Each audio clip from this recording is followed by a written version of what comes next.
And later on in life, I battled depression, arthritis, digestive issues, really, just deep emotional turmoil, what I would call being extremely fractured or disintegrated.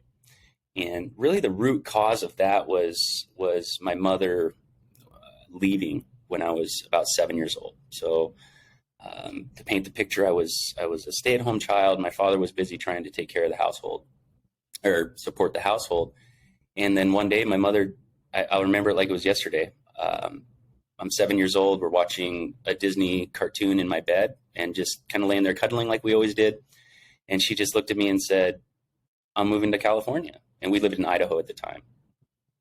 So being a young child, I didn't really understand the gravity of the situation. So I said, "We're moving to California." And she said, "No, I'm moving to California." And so I looked at her confused and said, "Well, are you coming back?" And she said, "No, honey, I don't think so." Welcome to the Radical Health Rebel podcast with your host, Leigh Brandon. If you enjoy the podcast, please leave a 5-star rating and a warm review. And now, here is Leigh, the Radical Health Rebel, with this week's podcast.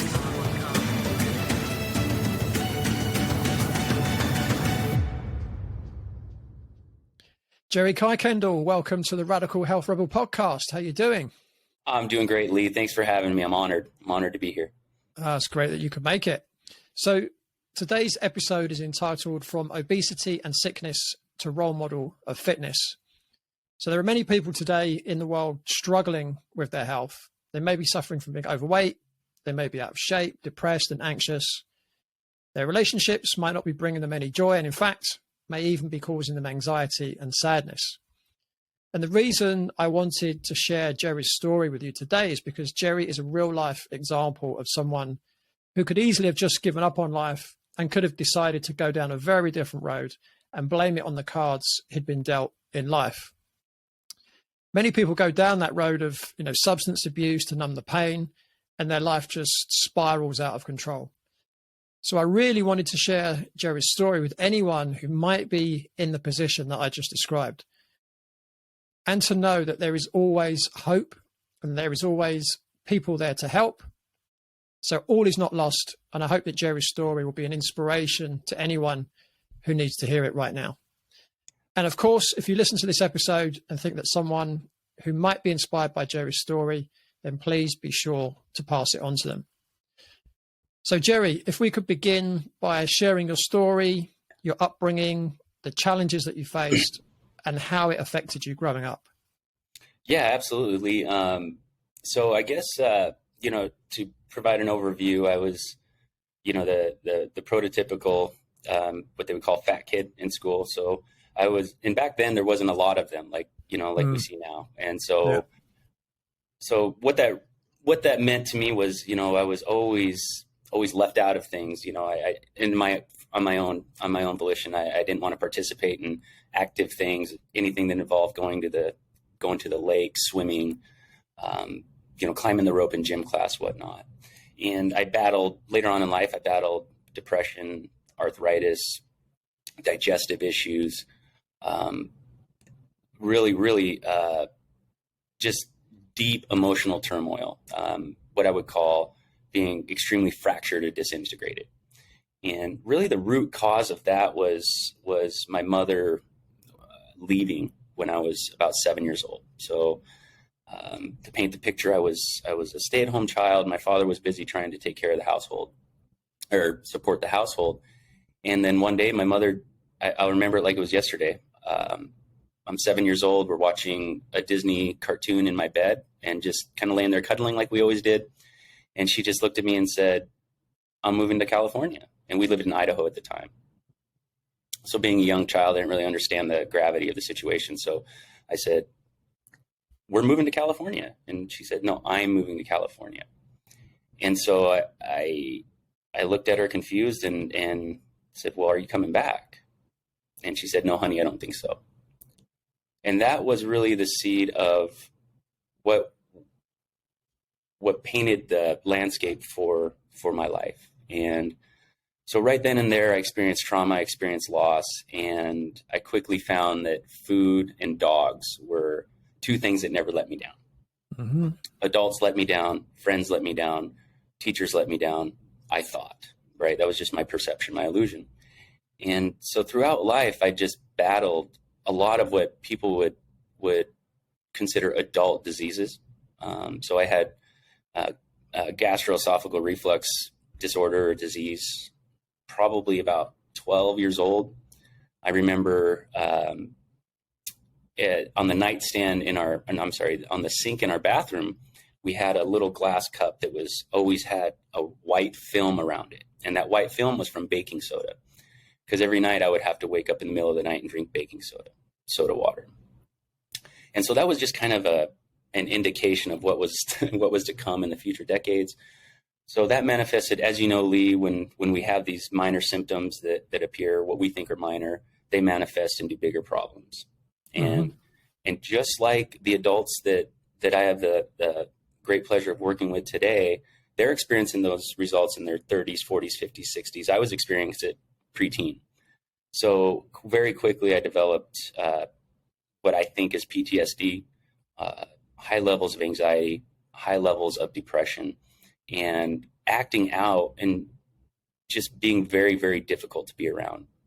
That progressed into my adult life where food was no longer doing it anymore. So when I was probably mid 30s or so, I became really, really deep into alcohol. And I'll never forget being about 32, 33 years old, and I go to see a doctor and I'm ready for an intervention, right? So I've had this back history of adult diseases as a child, lack of participation in life because of my own insecurities, and not being very easy to be around, right? So this manifested into adulthood, and here I am, as you can imagine, this very unstable, insecure state of being. And so I go to the doctor, and this was my rock bottom, Leigh. I was like, I need an intervention. So I went to the doctor. I was 100% honest in my questionnaire, having chest pains. I don't sleep. I don't exercise. I'm 5'7", right now about 150 pounds. At the time, I was about 215 pounds. And so I go to the doctor, and the doctor doesn't say anything about my lack of activity, doesn't say anything about my weight, and really didn't mention anything about the chest pains or anything like that. So I walked out of that doctor's office with a prescription for SSRIs and blood pressure medication. And the SSRI was to address anxiety. And keep in mind, this wasn't a psych doctor. This was just a general practitioner. So right then and there, I found myself getting really, really in touch with my anger. I felt let down again, right?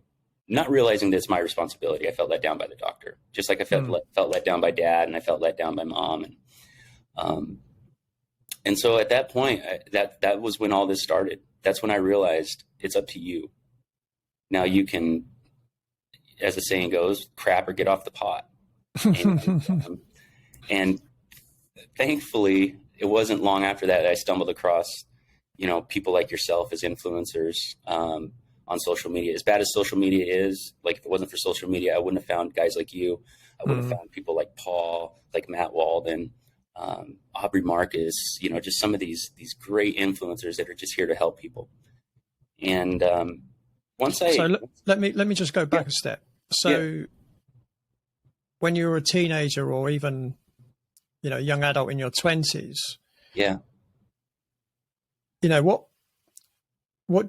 what would you say? Was there anything that, had life been different, that perhaps you missed out on during that time? Yes.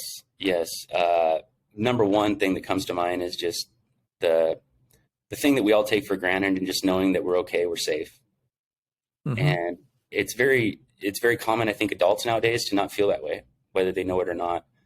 But children feel it too, and a lot of that stems from, a lot of the adult issues stem from the childhood issues. And so a feeling of just safety, security, and that things are going to be okay, and that you're loved. That's probably the number one thing. As far as having nice things, being able to take vacations, we missed out on that. But that's probably the number one thing, the feeling of being loved and supported and safe and secure. And I guess not feeling safe and secure, I would 100%. guess, would have created the anxiety.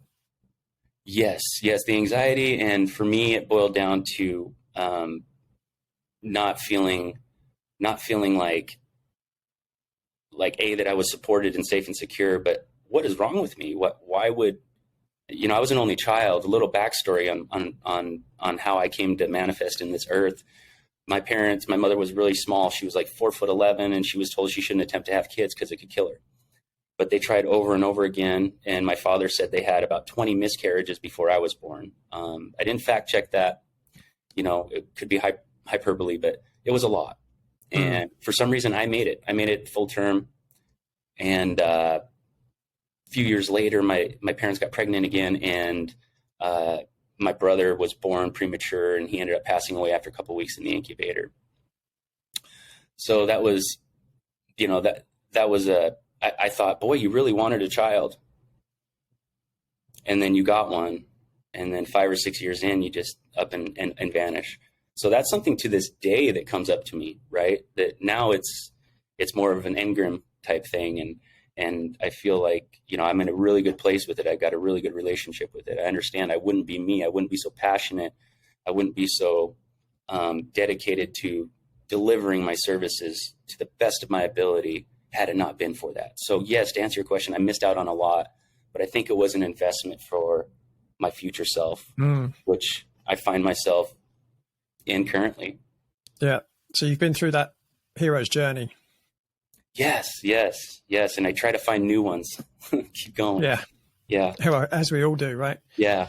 So one of the things that I often hear when I speak to people, and let's say they weren't particularly active when they were young, and then they'll come to me and then they'll start exercising, and they'll say to me, oh my God, I've been missing out on exercise all this time. I thought I hated it, but now I absolutely love it and I can't live without it. Yeah. Did you find that at some point? Yes, sir. Yeah. So like a lot of people, my relationship with exercise became as a means to find a way to enhance my self-image or like how I felt about myself. And it's all good for that, but it was superficial for me. And what I didn't realize was, it's deeper than that. And so what that resulted in was a lot of start and stop a relationship with fitness. So you'd go really good for a year or so, and then you would fall off. And it wasn't until I stumbled across like the concept of holism, the concept of an integrated approach, and realizing that, when you're overexpressing your gym life, while you're overexpressing that, you're underexpressing everything else that matters. And succinctly, the one thing or 5, 10, 100 things, whatever the case may be, that you really need to get in touch with, that your soul is crying for. This is why this hurts so bad. This is why the gym is so appealing. This is why a new look or a new outlook or a new response from the world coming at you is so appealing to you. And that's the soul's message that I was able to get in touch with. Thank God, thank the universe that happened. And I don't know why it happened to me, and it doesn't happen for some, but I'm just going to take this gift, and I'm not going to let it go away. I'm not going to let it be for naught. So yeah, to answer your question, definitely got that relationship. And the more I understood about the integrated nature of ourselves and what really provides fulfillment, joy, and, through a sense of purpose, it's a beast that feeds itself. It creates that positive feedback loop. You develop a new level of understanding. And then as you grow your comfort zone out, right, this becomes your new comfort zone. That's your new state of being. And then you push that envelope and it just keeps growing. And that's what, a growth trajectory model looks like.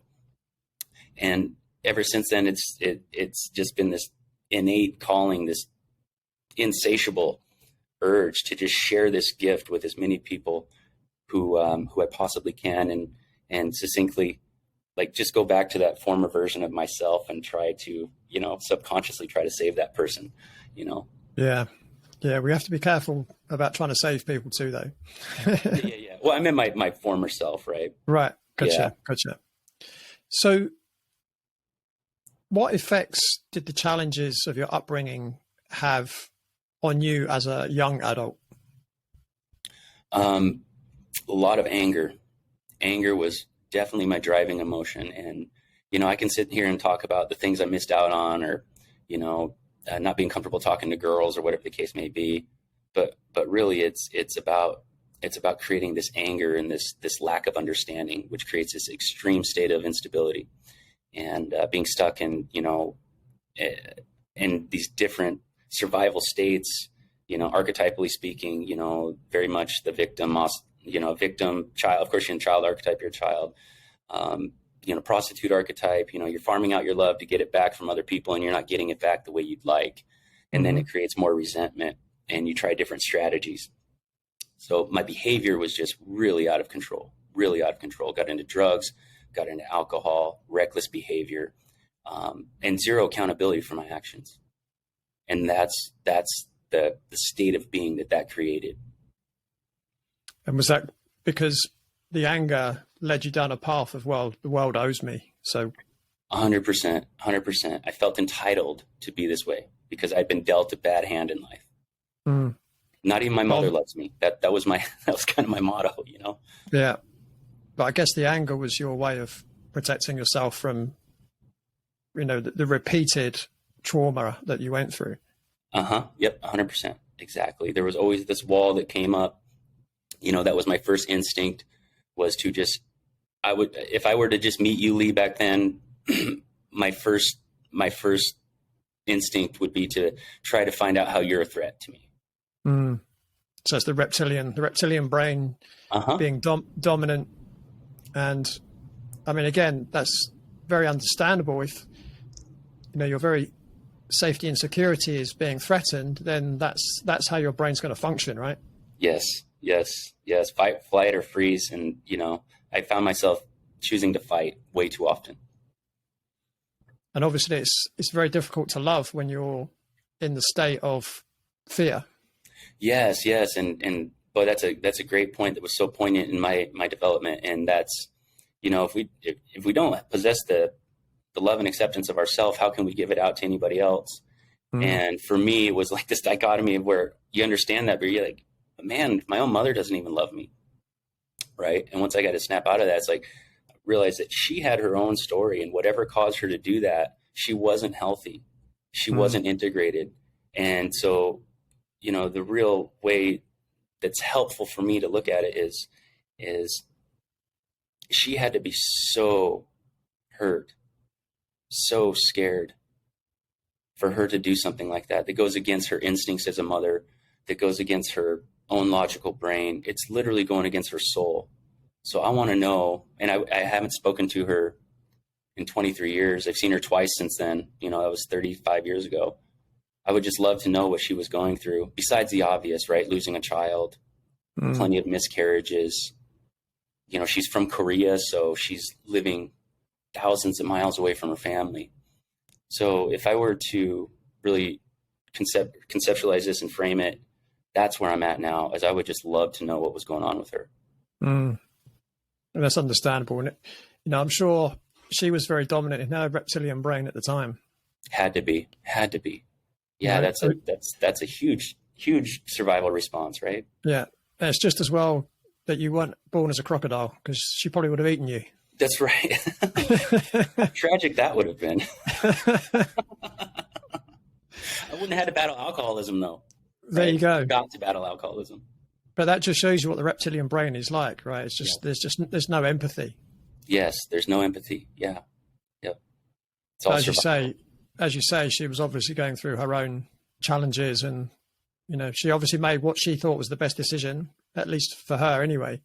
Yeah. And maybe on some level she thought it was best for me. That's I don't know.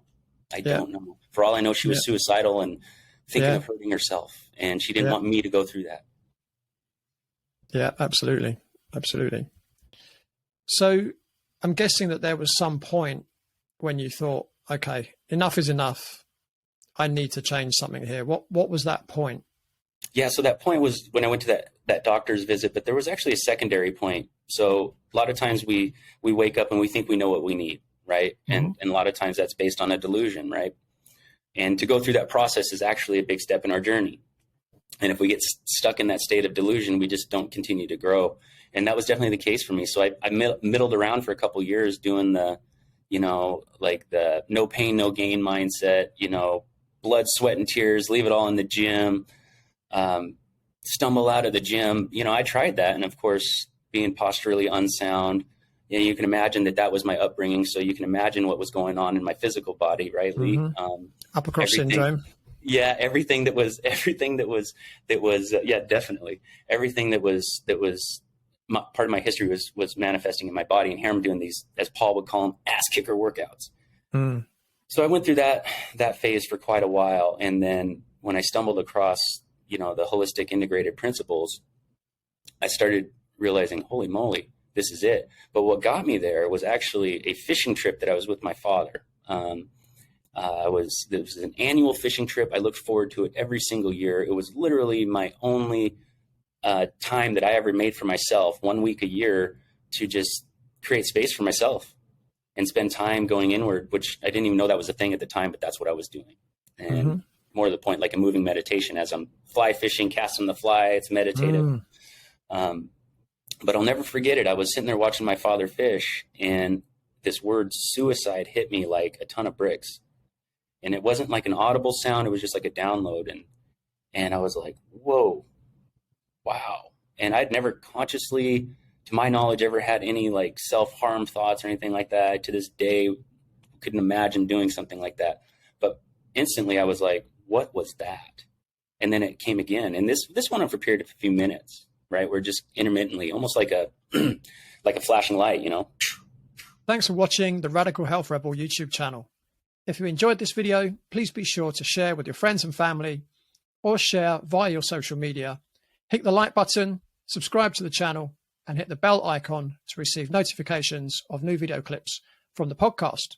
And if you want to watch the full episode, completely ad-free, plus premium content, and join the Radical Health Rebel Patreon community, head on over to the Radical Health Rebel Patreon channel at www.patreon.com/Radical Health Rebel.